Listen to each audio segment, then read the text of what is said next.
No, I would do feel sorry for people out here who allowing these sleep apnea machines because any patient who been going through this process of waiting on their sleep apnea machine, they've been going through it since 2021. They really have.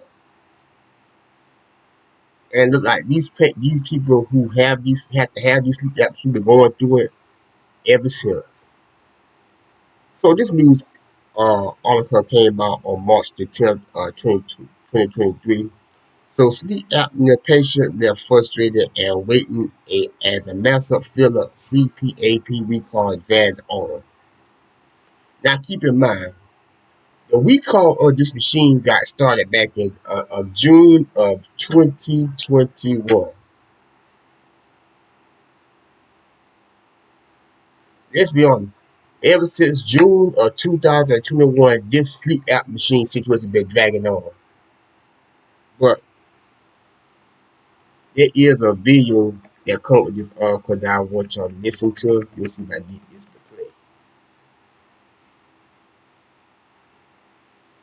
Tonight's looking into a massive recall of millions of sleep apnea machines, and it has patients upset, and they're waiting, a lot of them. Investigative reporter Brian New with what's gone wrong that has left so many with no good options. This is the Dream Machine. Doctors told her it was a life-saving device. So for years before she went to sleep, Janet Gray of White Settlement strapped on her mask as her CPAP machine forced air into her lungs. Left untreated, Janet's sleep apnea could cause her to stop breathing. You die in your sleep. You just stop breathing. But in June of 2021, Janet's Dream Station CPAP machine was one of more than 5 million breathing devices recalled by Philips Respironics. The company warned a foam meant to reduce noise was breaking off and blowing into the mouths of users. Inhaling these foam particles, the company wrote in 2021, could result in serious injury, which can be life-threatening. Philips, which produces more than 40% of the world's sleep apnea devices, initially estimated it could replace all effective devices within a year. But that deadline came and went, with many patients still waiting. It's horrible. You know, you're afraid to go to sleep because if you go to sleep without it, you might die. But if you go to sleep with it, it might kill you down the road.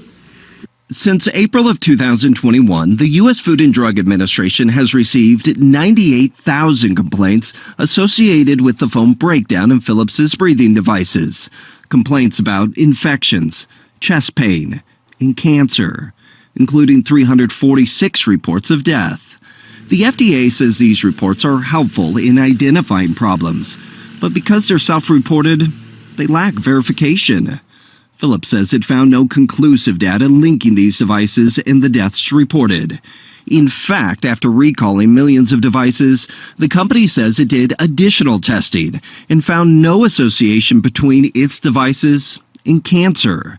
The FDA called Philips's new analysis unpersuasive. Yeah, how have things been going with your CPAP? Dr. Vikas Jan of Frisco says the lack of communication from Philips and the FDA about the recall has put physicians in a tough spot. With no clear timetable on when patients will receive a replacement device, Dr. Jan says it's been extremely difficult to provide his patients with sound advice. For the company to come to us and say, well, we don't know when we're going to be able to send a replacement, but you should talk to the patient and decide whether or not they should continue to use the device. I think, wow, so that's going to be the burden that you're going to place on physicians without having a clear process in place. As doctors struggle with what to tell patients, shortly after the recall, the FDA conducted an inspection of the Philips manufacturing facility in Pennsylvania. In the report, inspectors noted Philips knew there was a problem with the foam in 2015, 6 years before the recall, and yet no additional design change or corrective action was taken. Philips. I'm going to continue playing the video, but that information right there, that will piss me off right there. That will piss me off. So what that telling me,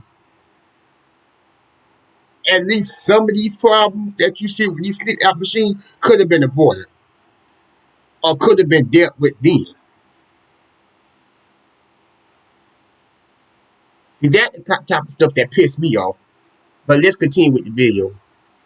Spokesperson told the I-Team prior to 2021 there were limited complaints related to foam degradation, which were evaluated and addressed on a case-by-case basis. This is what they sent me. Last fall, nearly 18 months after the recall, Janet received a refurbished replacement device. The foam inside had been pulled out and replaced with silicone. But after all she's been through, I don't trust it. Janet says she will not be using it. I trust it less than the first one. But you need this machine. Yeah. What do you do? You're between a rock and a hard place. And nobody cares. Now, late last year, Philips began recalling nearly 20,000 of these refurbished devices, citing two different issues. One, they were still finding some leftover foam particles in some of the reworked devices. And two, the silicone that replaced the foam in some cases was coming unglued and could potentially block the airflow. Doug, last month, the FDA marked this latest one as a Class 1 recall, meaning it's the most serious type. Yeah, and the first thing that comes to mind, you listen to Ms. Phillips, trust becomes such an issue, and you can understand that. This comes, though, as some people still haven't received a replacement like she did last fall from the original recall. When you talked with people from Philips, did they give you any explanation as to why it has taken so long for people to get the devices replaced? What's going on with that? Yeah, so in an average year, Philips says it produces about 1 million of these sleep devices. There were more than 5 million devices recalled, and it happened at a time when there were still global supply chain issues. Philips says it's now completed production on 90% of the devices needed for that original recall. But Doug, you still have to get them out to people, and Dr. Jan told me just a couple weeks ago he had a new patient come into the office with one of these devices on the recalled list, and Doug, that patient had no idea. And that is exactly why the I-Team digs in and gets answers. Brian New, thank you so much, my friend. Okay, y'all. So you heard so as you heard everything in the video, you, The first alert weather now, meteorologist Jeff.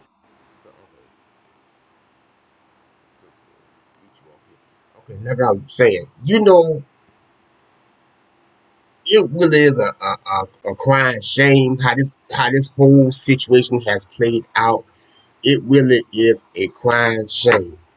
It really is.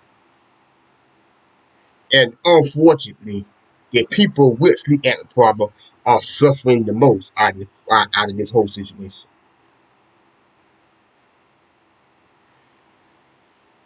You have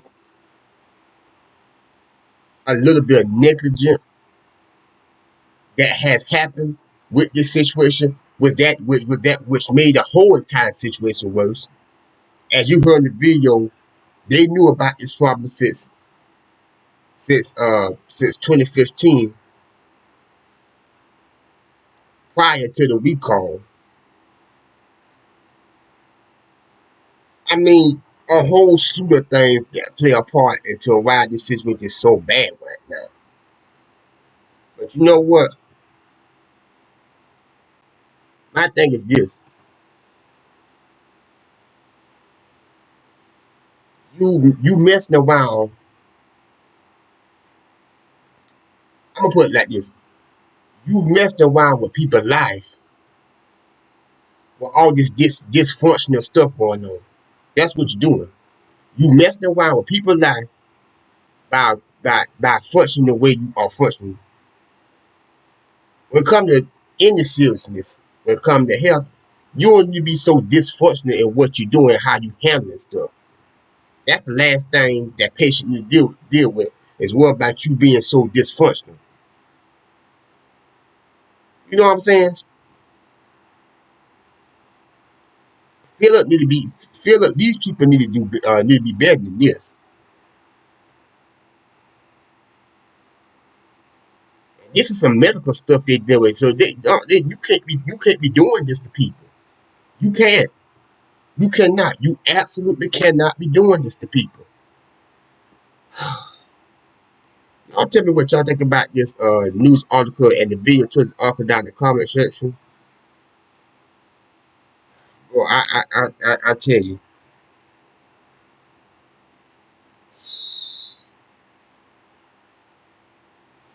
And then it's truly unfortunate that this situation ain't gonna go away no time soon. It's not gonna go away no time soon. This is D-Lo 2894, and I'm out.